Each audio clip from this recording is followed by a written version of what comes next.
What up, y'all? Blackthorn Cowboy here.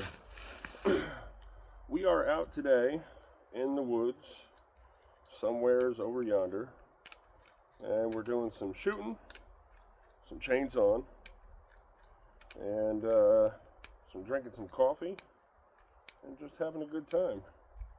This is pretty much everything that is American right here, and that's Heritage Rough Rider. I like that gun. Little 22, just out here doing a little sport shooting. We're doing some sport cutting too. I'm gonna take this tree down. Got no reason to take it down other than I like to stay fresh. Sometimes I come out and I got a pasture and a bunch of woods behind my place, and just to stay fresh. This is nothing serious. There is one leaner on it, but it's an old dead leaner, and I just like to stay fresh. Most of the time, I don't drop trees like this. I normally have a bucket. I go up, I cut it, I limit all the way up to the top, and then I come down and cut it in 10, 15 foot sections, and then I drop it nice and safely. I very, very rarely drop a tree like this. So, for me, this is not normal. But again, this isn't a tough tree, but I mean, every tree is tough at some point. I mean, so I'm just gonna go ahead and give it a whirl, and let's see if people have a bunch of crap to say about it, and I'm sure they will. I am using a Farmac 660 VW. I think it's got a 24-inch bar on it. It's a little bit big for what we're doing out here today, but I do like Farmac because it's cheaper. I think I have a Pro Yama that's coming in the mail soon. One of those little top handle chainsaws. I'm hoping that works out pretty well. I use a lot of Milwaukee tools when I'm up in the tree. They're light and the batteries last forever. These saws I haven't had any issues with. I have the 660, the 660V. This is the VW. Both saws are just amazing. I really do like them. You get them on Amazon. I don't know where else you can get them from, but let's get into it.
Pretty much where I wanted to drop it. I wasn't too worried about the hanger there because it had some stuff underneath it. The training I got for cutting trees is just working around the house. My dad taught me how to use a chainsaw. I work at DOT, so we do a lot of chainsawing there. But to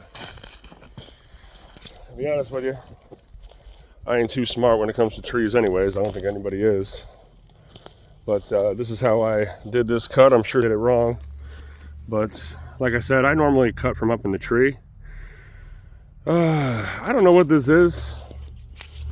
I don't know, shaggy bark hickory or something like that, I'm sure. It actually looks pretty nice. I actually might pull this back to the house and see if I can't make some nice wood out of it. If you know what kind of tree it is, let me know. There wasn't much holding on at the end there. But a lot of the times what I do is I stump grind. So I have the big chainsaws so I can lop these guys off really low, and then I go through and I stump grind them. As for a stump grinder, I have two right now. The first one I have is a what is it? The first one I have is it's a Toro, and it's nice. I like it. It's a Toro. It's the first one I ever got. Oh, by the way, I love Buc-ee's, man. Every time we go down south, I gotta stop and get some. But that's besides the point. Nice little bench right here. The first one is a Toro. It's a SGR 13, and it's a little, I think it's like a homeowner. It's one step up from a homeowner's. I bought it from Home Depot a couple years ago, just because I had a bunch of stumps in my yard and my mom's yard, and it was really, really fun to work with. And I thought, hey, you know, why don't I just do it on the side? And that's what I started doing.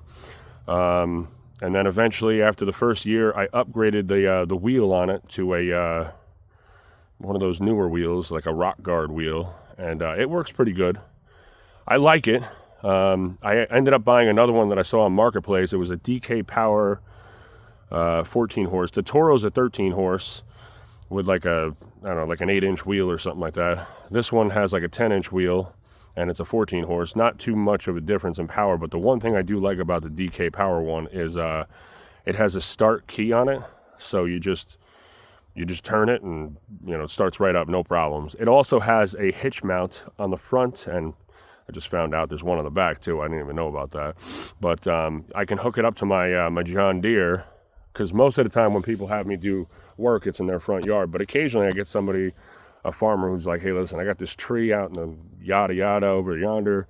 You know, God, lugging those things around, the Toro is tough. But with this new one, with the bigger wheel on it, a slightly bigger engine, it's not too hard. It's just, you know, hook it onto the tractor and yank it out there with the tractor, and makes everything nice and easy. It's a little bit more clunky. I really haven't gotten down to perfectly using it yet, but I'm getting there. I'm getting there soon. But that's what I do on Sunday mornings when I got some free time. I come out, I cut some trees, I drink some coffee, smoke my fake cigarette, unless somebody's with me and I can smoke a real cigarette. I don't smoke no more, but I still miss it.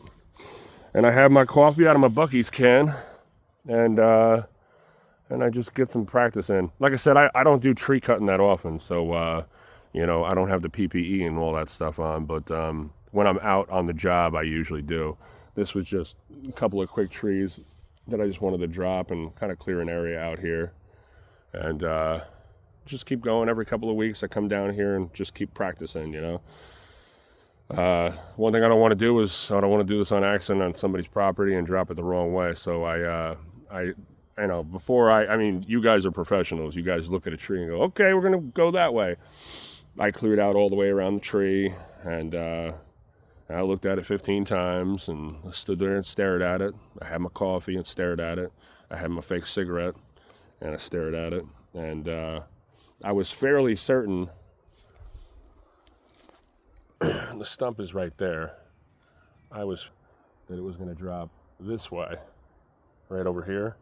And it actually dropped this way, which is fine, to be honest, because the one thing I wanted to do was kind of work on aiming it. I don't have aiming it down perfect. And when I'm sure a couple people will say, you were off on your back cut. I mean, a small tree like this, I wasn't really too worried about it. I probably would have aimed it a little better if I wasn't recording and stuff. But I wanted to leave. I've been watching a lot of videos online. And there's that TK Patriot guy and that other guy John, and a couple of American guys up there that do a lot of tree cutting. I always try to pay attention for those videos. I am by no means a professional, and should nobody ever take what I have to say as gospel. I'm just an American out here doing American shit. All right, but it was my first time aiming a tree successfully on a bigger scale than normal. So let me know what you think, and I can't wait to hear all the shitty comments about how terrible I am.